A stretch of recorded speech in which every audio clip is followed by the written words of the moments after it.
Agora, neste momento, vamos para discorrer sobre o tema Reflexões sobre pesquisas em educação, saúde coletiva e espiritismo. Temos o prazer de convidar a assumir esta tribuna a nossa irmã, confrade, doutora Ângela Linhares, doutora em educação, e que vem aqui colaborar com o nosso nono Encontrame. Boa tarde. Aqui. Boa tarde. Está desligado. Esse? Cadê o moço?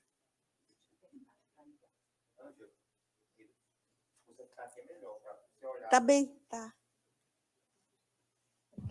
Testando. 1, 2. É bonita e é bonita viver e não ter a vergonha de ser feliz. Cantar e cantar e cantar a beleza de ser um eterno aprendiz. Eu sei que a vida devia ser bem melhor e será, mas isso não impede que eu repita. Todo mundo? É bonita e é bonita. O Guimarães Rosa dizia, tudo era esquecimento, menos o coração. Eu vou falar de um lugar que às vezes me parece incômodo. Tu bota só aumentadinha, porque cantora tem um negócio com som. Eu vou falar de um lugar que vai deslocar um pouco algumas reflexões, porque tudo está valendo nessa caminhada que as pessoas falaram. Gostei muito dessa coisa de que Kardec já mostrava uma ciência na sua progressividade, na progressividade da esperança, não é? E do próprio conhecimento espírita acompanhando a evolução humana. Mas eu vou falar de algumas coisas, tirando de umas 3 teses em especial, algumas questões que eu acho que perpassam outras teses e dissertações que tenho orientado durante 20 anos na UFC, na Faculdade de Educação e na Medicina. E, neste momento, eu vou falar de coisas assim, olhando o outro, não da minha experiência mais direta, embora a gente sempre se fale de si, porque todo conhecimento é autoconhecimento, não é? Então, eu queria mostrar, de começo, a transdisciplinaridade. Por que eu escolhi? Por que escolhemos? A gente nunca faz nada sozinha, né? Por que escolhemos essa questão? Um pouco eu fazia a arqueologia da minha dor, de ver assim, as pessoas escolhendo só a ciência, como se aquele aspecto tríplice que Kardec falava, ciência, filosofia e religião, como se tirassem a prima pobre, a religião, né? Embora ele colocou muito bem ali, os outros também colocaram da mesma forma, que Kardec não aceitava a religião da forma tradicional que se pensava, sacrifícios, hierarquia, sistema de castas, ritos e etc.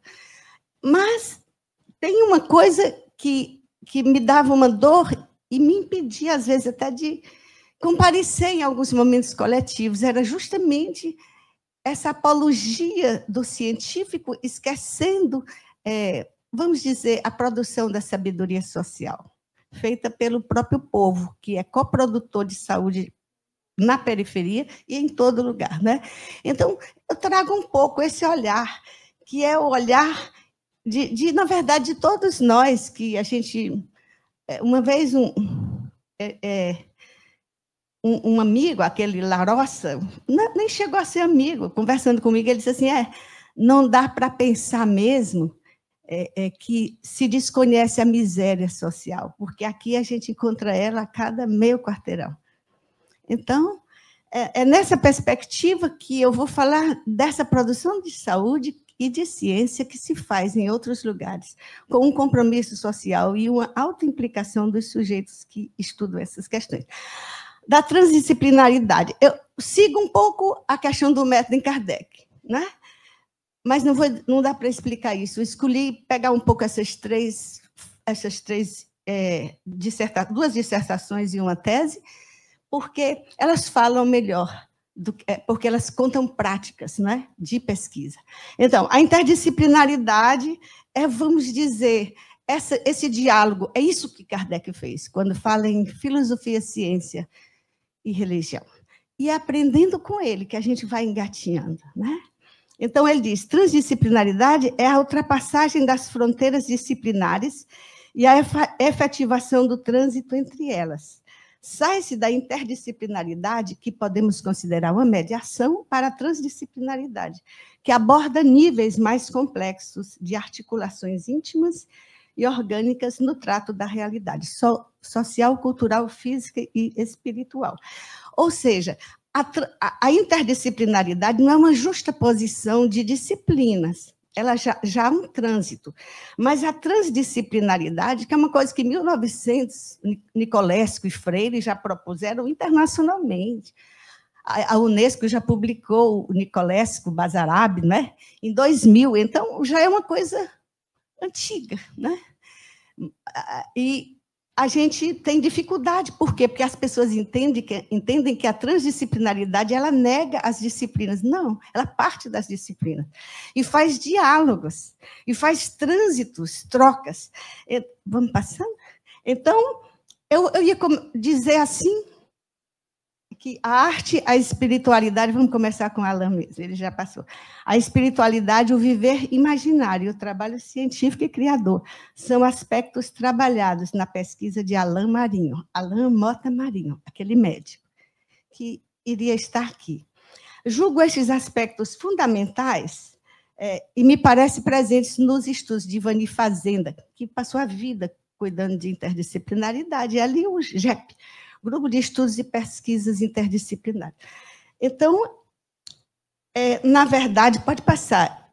Eu já disse que essa questão da interdisciplinaridade é uma forma de aprender com Kardec. Mas tem uma coisa que não é só as disciplinas. O que é que o Kardec fez? Ele fez o diálogo entre o plano, chamado naquele tempo invisível, e o visível. Então, o Kardec... Faltando aguinha, não disse que ia faltar? Que às vezes a garganta fica seca sem a água. Então, Kardec faz um diálogo entre o plano físico, ou os encarnados, e os desencarnados. A tese da Lígia, que está aqui, eu queria...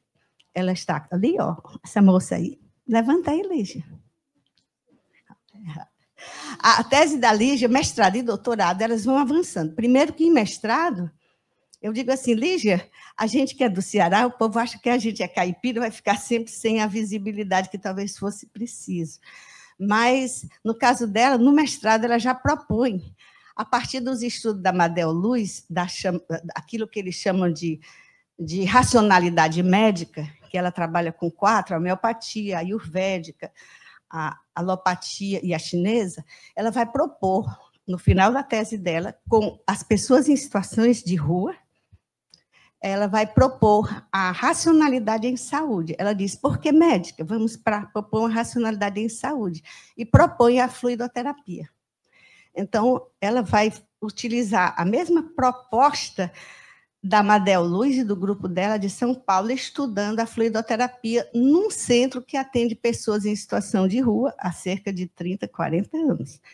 Que ela pertence, eu pertenci durante mais de 10 anos, vocês devem conhecer, não é? Então, queria começar falando de vez em quando de algumas experiências, para não ficar uma linguagem muito categorial, né?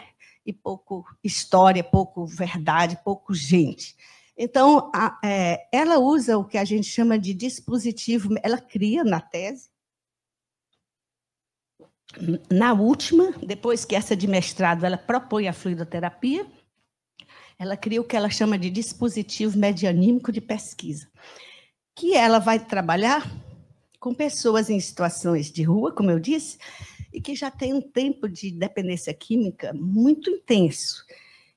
E eles vão utilizar o que ela chama de educação do espírito, que são as tecnologias sociais e espirituais de uma casa espírita, não é? Que a gente diria numa linguagem assim, mais moderna, não é? Então, ela vai trabalhar com o passe, sobretudo, ela vai fazer uma formação em microfisioterapia, também ela vai utilizar, e vai trabalhar com a escuta qualificada, vai trabalhar com a evangelioterapia.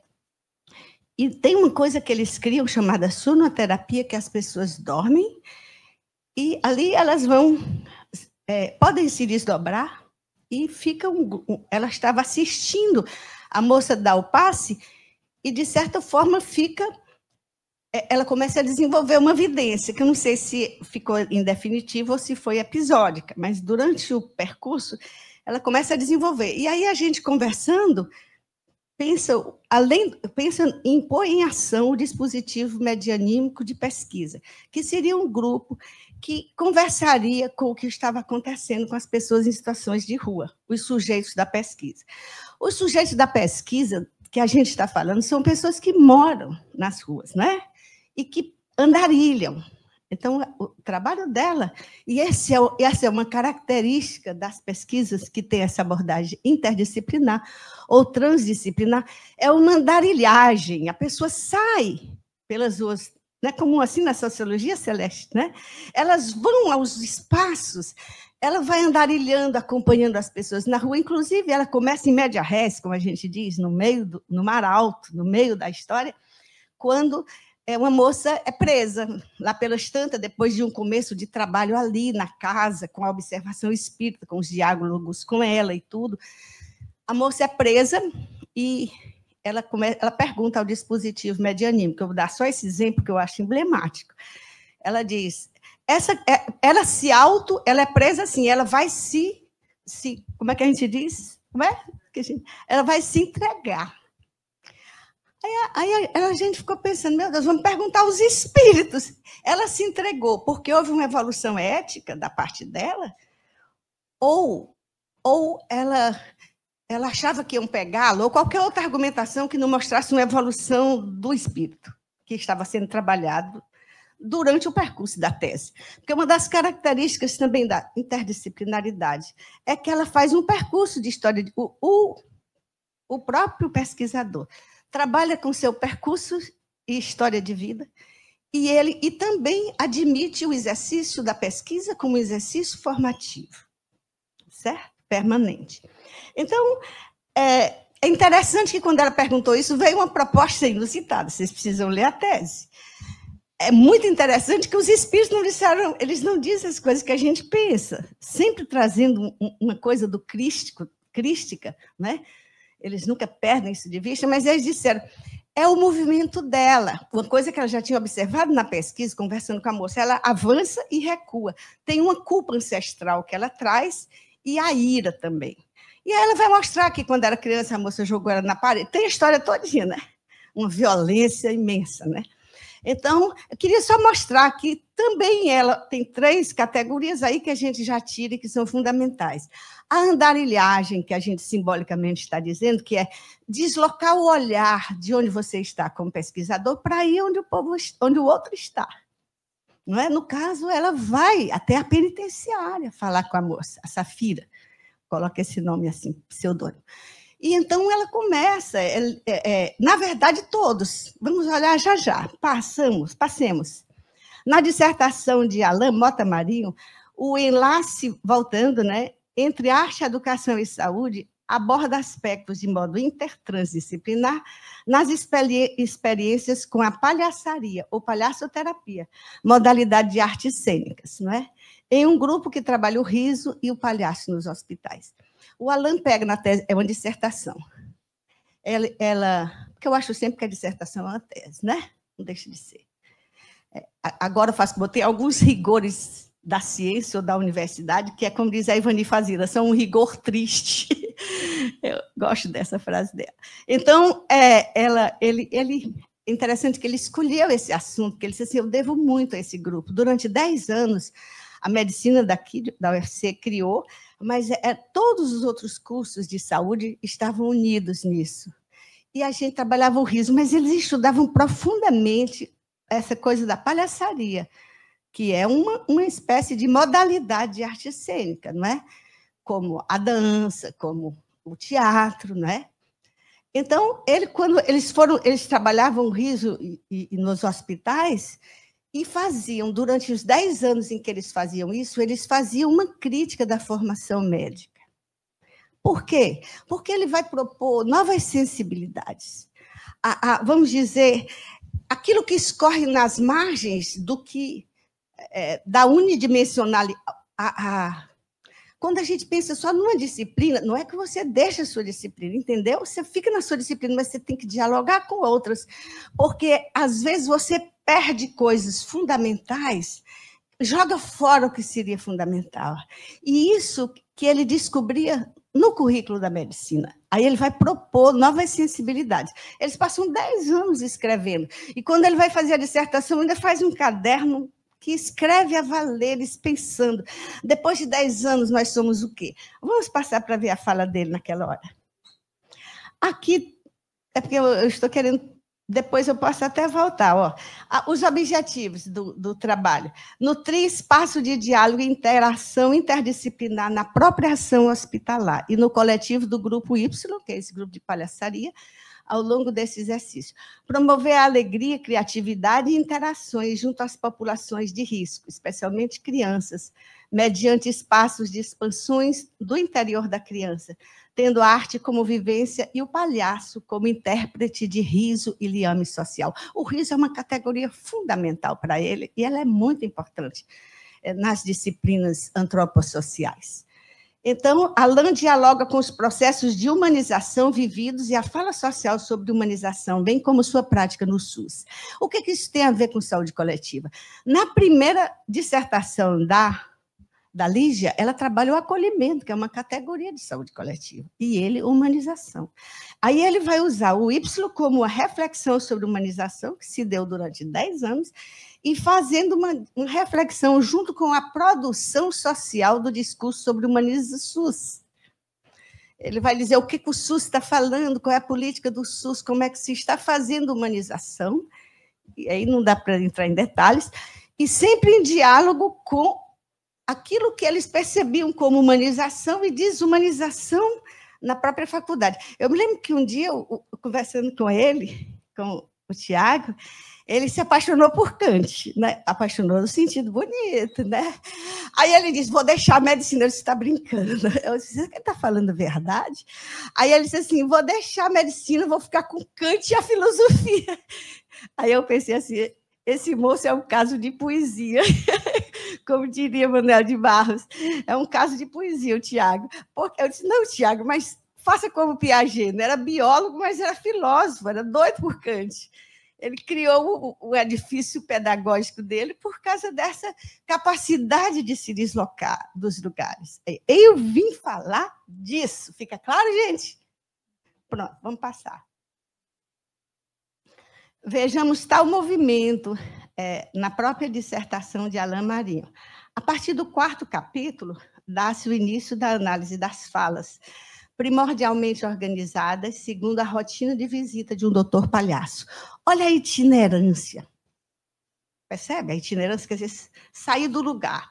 Eles falam das coisas a partir dele sair do lugar dele e olhar criança, né? A Lígia vai ficar olhando o mundo com os olhos da Safira, a moça presa. Isso você vê. Ela desloca, olha, eu te amo, elas dizem na penitenciária, bonito. Então, aqui o Alain, produção de saber situado, fala situado. O que seria saber situado? Um saber que vai construindo um compromisso com as pessoas que não têm voz, no caso, né? Com as pessoas estudadas, que não têm voz social ou não se escuta. O 5º capítulo apresenta construções dos sujeitos elaboradas durante o tempo de estudo. Já falei, produção de saber compartilhado. Isso são categorias de estudo. Produção de saber situado, quer dizer, em contexto que você torna visível, fala de outros que você vai visibilizar, e produção de saber compartilhada. Uma das características das pesquisas delas, da do Césio, da do Tiago, é o que a gente chama de... Tem mais a do Alain, a do Marx não, é pesquisa colaborativa. Ele faz um grupo para discutir com o pesquisador as questões da pesquisa. Só que o grupo que a Lígia faz é um pulo do gato. O grupo é um grupo medianímico. Eles psicografam, têm evidência, dialogam com os espíritos as questões da pesquisa. O dispositivo medianímico de pesquisa é uma coisa bonita, séria, muito na rigorosidade necessária. Então, a outra coisa aqui é que eu estou dizendo que ele não está fazendo, por acaso, esta dissertação fora das questões de saúde, as questões de saúde coletiva. Aí, no caso, ele vai mostrar a dialogia do singular da experiência dele com a fala social sobre humanização. Vamos passar. A construção de novas sensibilidades é a proposta dele, quando faz a crítica da formação médica. Os integrantes do projeto Y, agora é a fala dele, parecem embriagar-se de palhaçaria para transmitir uma mensagem, cujo texto ainda está em processo de escrita. Vindos de áreas cujo diálogo interprofissional ainda se constrói com suor, protagonizam a experimentação de novas sensibilidades e racionalidades estranhas ao seu campo de atuação. Um projeto que partiu da própria medicina, sinalizando que as múltiplas dimensões do sujeito, mesmo invisibilizadas pela norma oficial, não perdem sua existência em potência no indivíduo. Importa aqui que se perceba a articulação da crítica da formação médica, não é? Depois eu vou falar do Césio. O que é importante aí, já fechar com uma coisa que vale além desse detalhamento. A interdisciplinaridade trabalha temas escondidos. Ele descobre isso, 50 anos do grupo da Ivani Fazenda. O tema escondido do Alain era a palhaçaria. O dele talvez fosse a filosofia. E cada um, ele diz que isso é fundamental, essa andarilhagem pela própria história de vida, para poder se abrir-se para a interdisciplinaridade, que é um jeito de chegar na transdisciplinaridade, que é o que Kardec nos ensina com o seu método. Né? Então, aqui, ele mostra, uma das coisas que a gente pode ver é que a interdisciplinaridade, quando você faz dialogar algumas áreas, por exemplo, já que a gente está falando do espiritismo, a ciência, filosofia e religião espírita, no dispositivo medianímico de pesquisa, da pesquisa de doutorado da Lígia, a de mestrado foi aqui, propôs a racionalidade médica, a fluidoterapia como racionalidade em saúde, na verdade, e a de doutorado, quando ela vai fazer o dispositivo, quando você trabalha com mais de uma área, você trabalha com dimensões do sujeito e não só uma. Esse é outro aspecto importante. Você não joga fora coração, estética, ética. Se você tiver uma visão muito rígida do que é conhecimento, você sai jogando fora o que seria fundamental.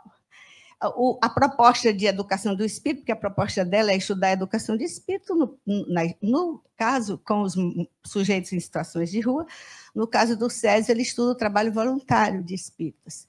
Como eles tensionam o próprio trabalho capitalístico, não é? E como nesse tensionamento, o trabalho voluntariado traz ao sujeito elementos para uma educação dele como ser espiritual.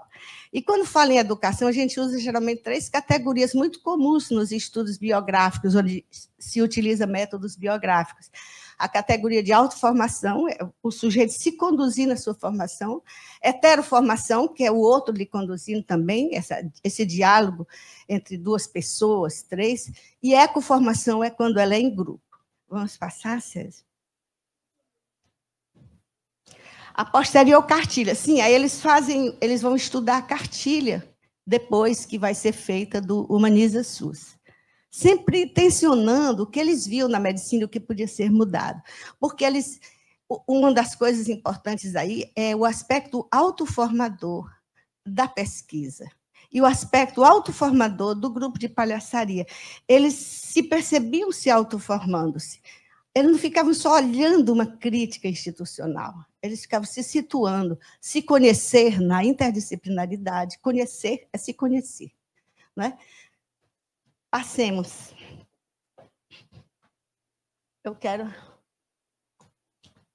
Eu acho bonito isso nos diz muito desse momento dele agora.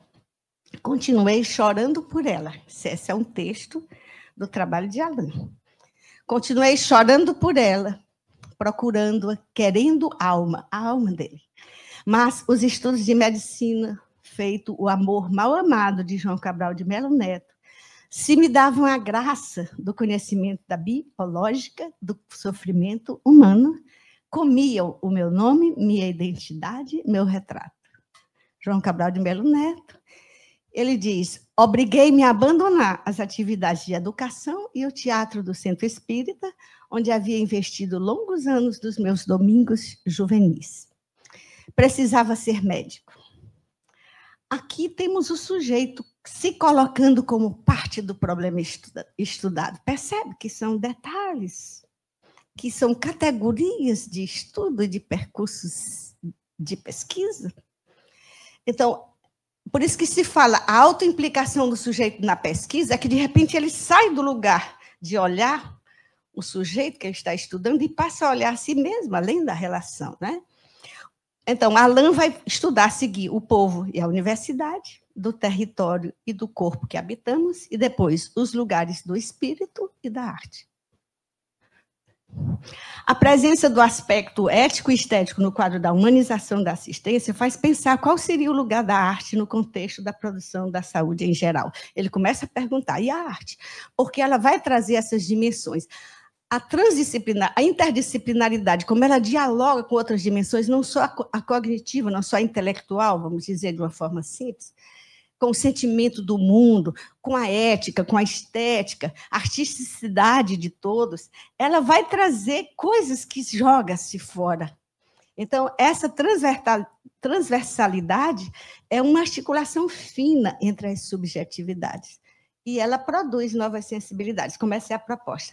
E aí ele traz uma frase do Jorge Luiz Borges, que é um grande escritor, né? Dizendo: um homem se propõe a tarefa de desenhar o mundo.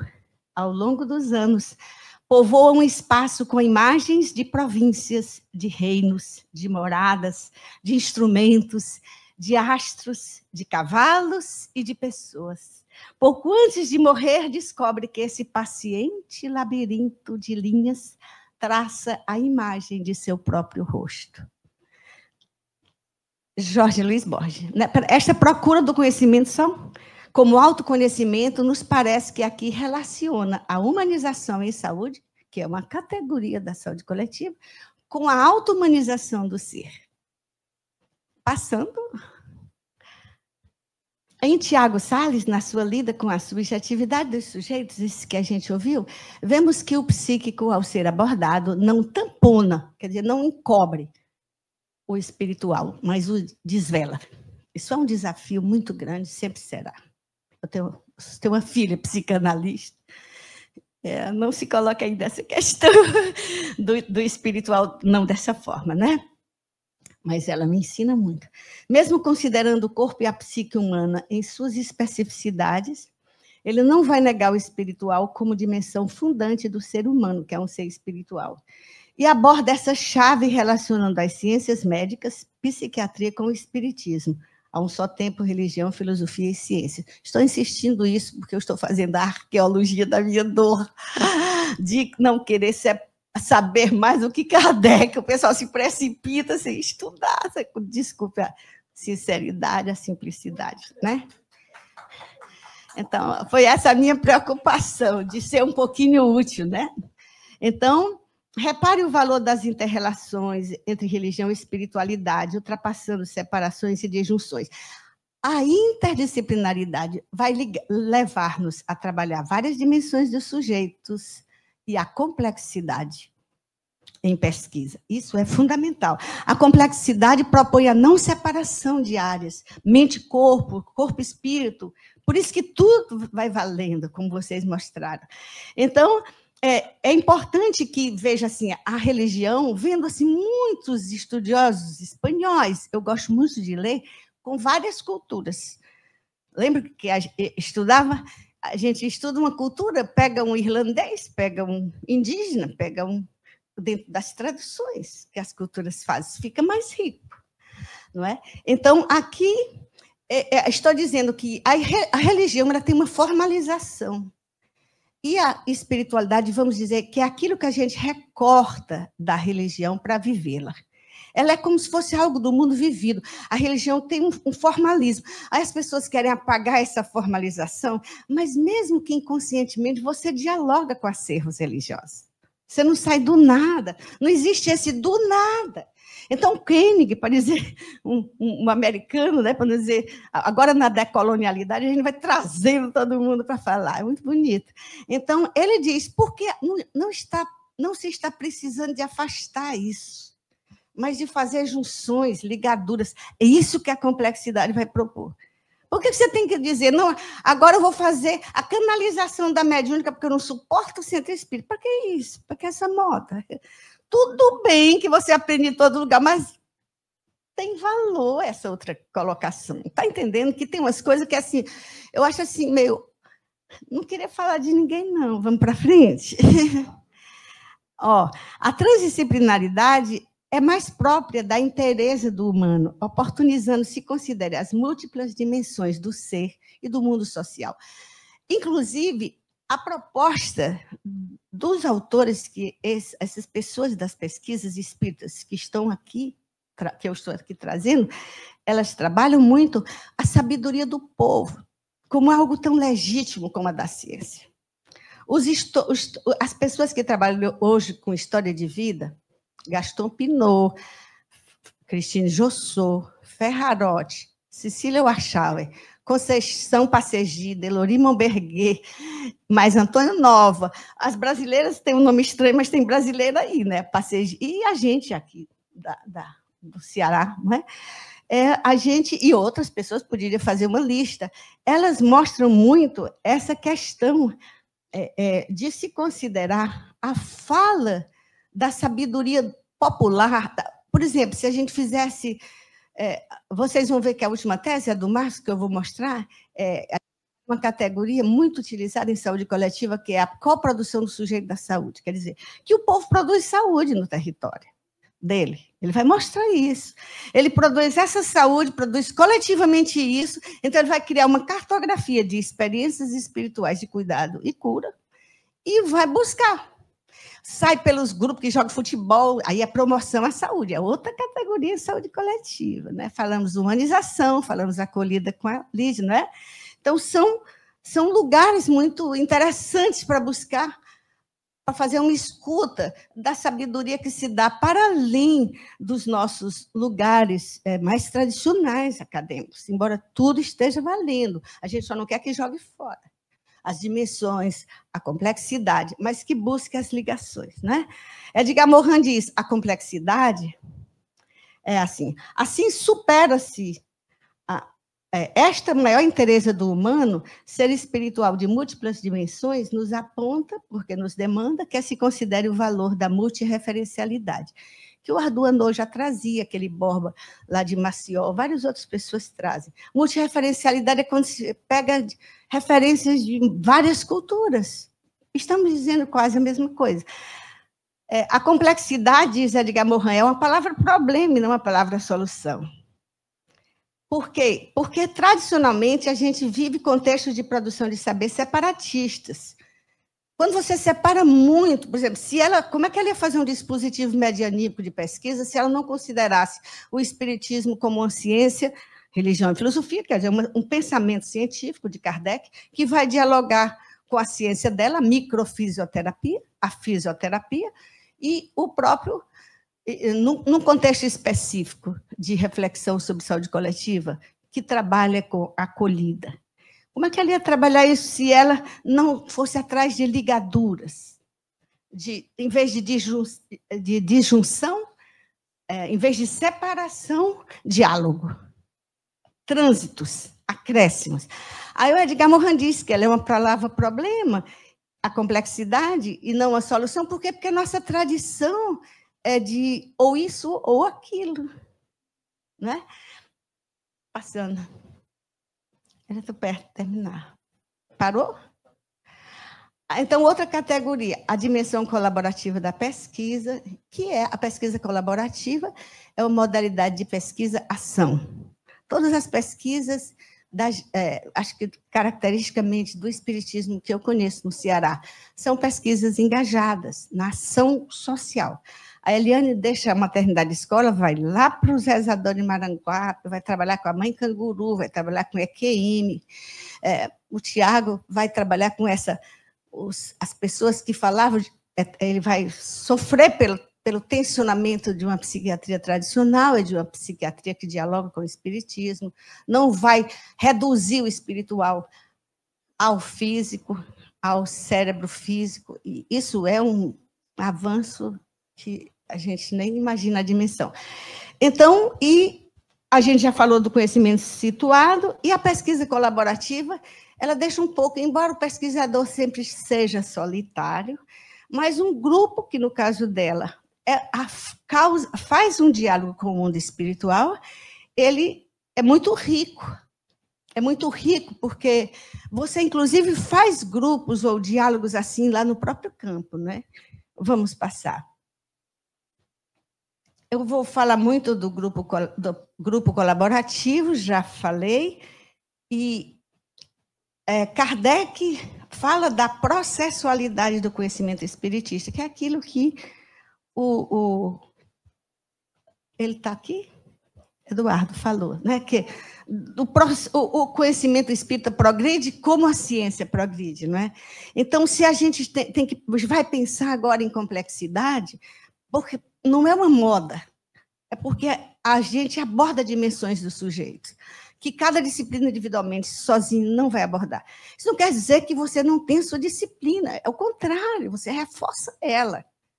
Você apenas tem olhos para ver o conhecimento situado, os diálogos que você pode travar com os autores, e isso muda um pouco. Passando, eu não vou mais falar da pesquisa colaborativa, vocês já entenderam, que eu quero chegar no Max. Ele vinha, mas não vi ele, não o vi.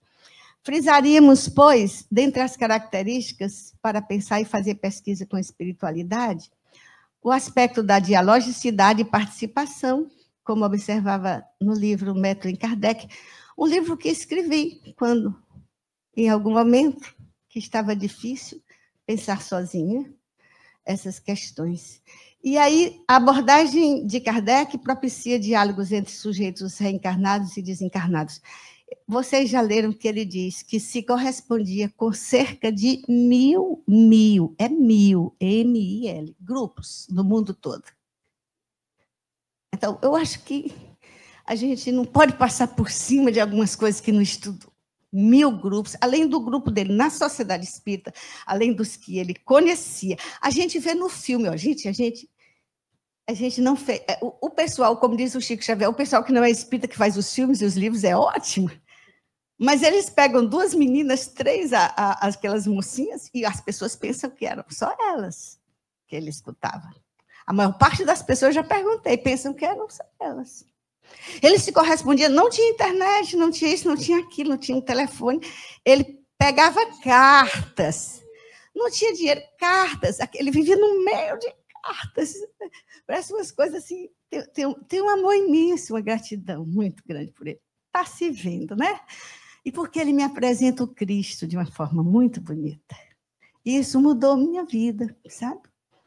Então, a abordagem de Kardec... Então, o que eu estou dizendo aqui, elementos que eu vou buscar aqui na forma de orientar pesquisa, ainda faço isso, né? E mestrado e doutorado com espiritismo, e também não só espíritas, né? Porque não trabalhei só com o que eu queria, e as outras coisas também quis, juventudes, arte, várias outras coisas. E aí, então, queria dizer que eu já...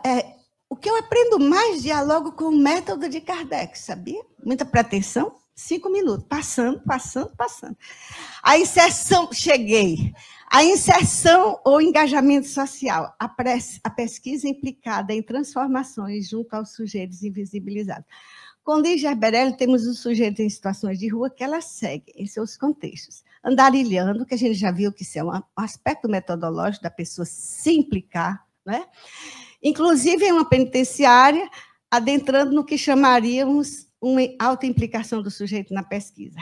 Ressalta-se aqui também a construção de vínculos. O que as pessoas dizem é que tem que ser neutro, é o contrário.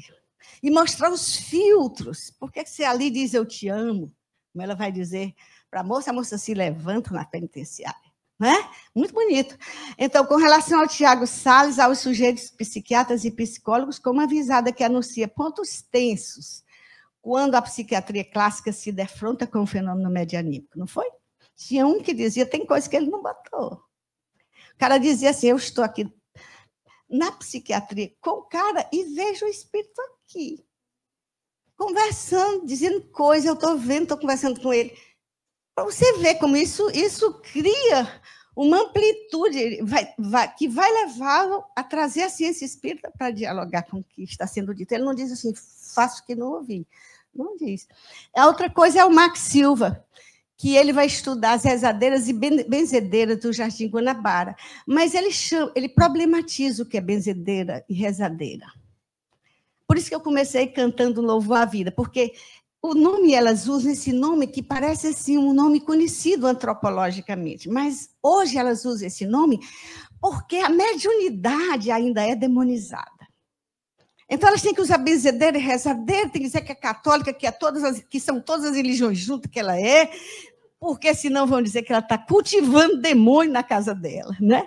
Vão dar os chás, mas conversa de noite com os espíritos. Isso aparece na tese. Ele andarilha pelo Jardim Guanabara para encontrar essas mulheres que cuidam do povo.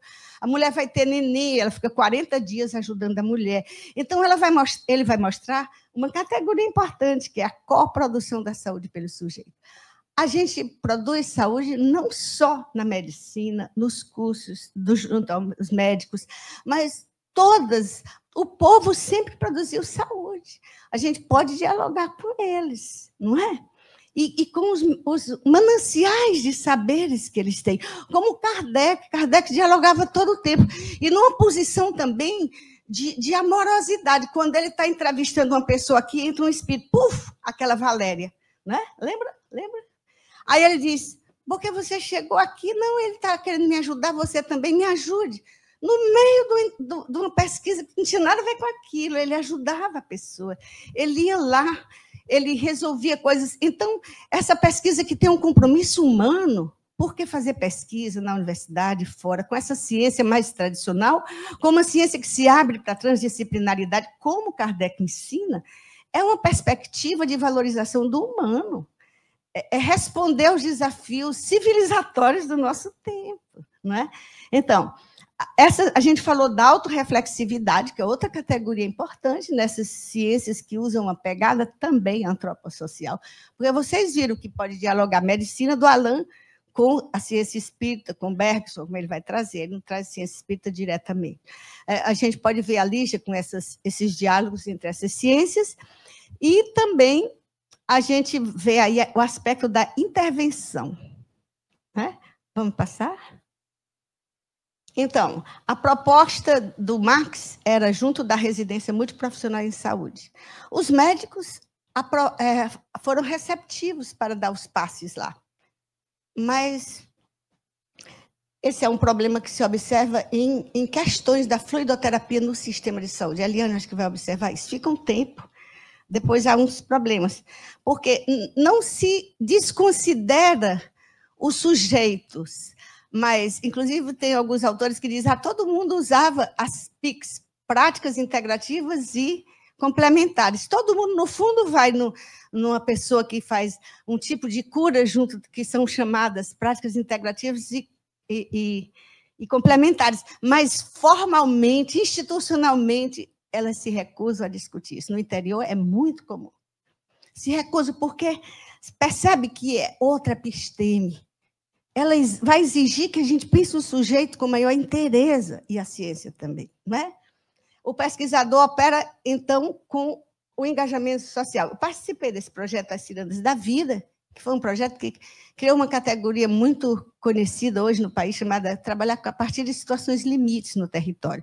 Eram 7 regionais, com a doutora Vera Dantas, a gente trabalhou muito tempo, tem a tese dela, né? E o Max Silva ele vai trabalhar com essa ideia, pode passar, de coprodução da saúde pelo sujeito. Eu já disse isso, que ele cria não é bem dispositivo, é uma cartografia das experiências espirituais de cuidado e cura, trabalha a educação popular em saúde, que é um movimento nacional, né, movimento social, e vai trabalhar essa categoria. O sujeito como coprodutor de saúde coletiva, o sujeito do território. O sujeito do território é ativo, ele não é passivo. Mas a nossa não visibilidade da atuação do território junto ao adoecimento e cura da população, a nossa não visibilidade faz com que a gente pense que ele não está em atividade para se curarem uns aos outros, para fazerem os coletivos falarem de saúde. Então, tem outras pessoas que eu gostaria de dizer. A Rosane Mello estuda o Lar Antônio de Pádua, e que mostra ela e a Maiara a instituição estourando e atendendo a comunidade. Geralmente, as instituições que são assim como Foucault estudava, elas são instituições totais, elas têm uma dificuldade muito grande de deixar a pessoa sair fora dela. E no lar, isso estourou, por N coisas que você vai ler na tese. Maria do Carmo vai escutar o sofrimento a partir de mulheres do Centro Espírita, que fica naquele lugar que era um campo de concentração, ali o Centro Espírita André Luiz, o antigo campo de concentração do Urubu. Quando o pessoal vinha do interior, ficava aqui para talhá-los, para que eles não invadissem as cidades. E o nome era campo de concentração. Isso é a tradição desse lugar que tem um centro espírita hoje, e ela vai escutar algumas mulheres em sofrimento, fazendo um diálogo com Leon Denis. E essa Maiara vai fazer um diálogo com Eurípides Barçanufo. Então, vamos ficar por aqui. Muita paz.